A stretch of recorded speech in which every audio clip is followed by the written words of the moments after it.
嘛是伫咧台南，这是台南永康滨高道昨险险出意外，有一个外籍移工无保持安全距离，滨高道的竹篙要放落来时，车拄好掉伫铁基路顶悬，这下是进无步，退无路。加在有警察顺路经过，赶紧试紧急警告的开关，通知火车讲要放慢速度，才无发生意外。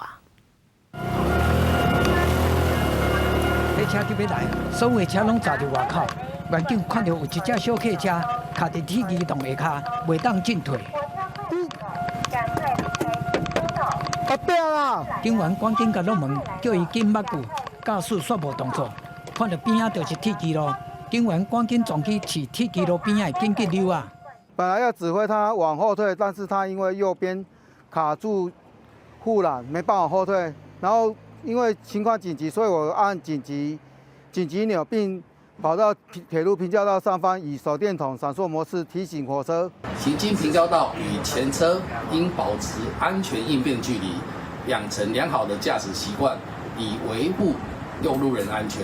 火车第一时间就动点，等小客车离开并交道，才继续向前。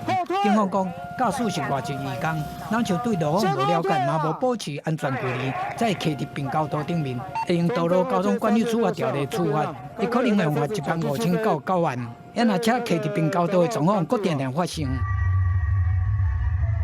9月初10，花莲稻香村的并交道，有一只轿车伫大地批码通过的时阵，撞入黄色盲撞线去压着火车。加在异物侦测器有感应，列车事先检测无造成人员伤亡。8月底嘛，民众啉酒赛车，弄到401处的泰罗国号，致使火车受损严重。警方提醒民众，经过并交道的时阵，一定要停看听。若是拄到意外状况，一定要紧去饲并交道边仔的紧急溜啊，提醒火车减速，避免发生更较大的意外。记者综合报道。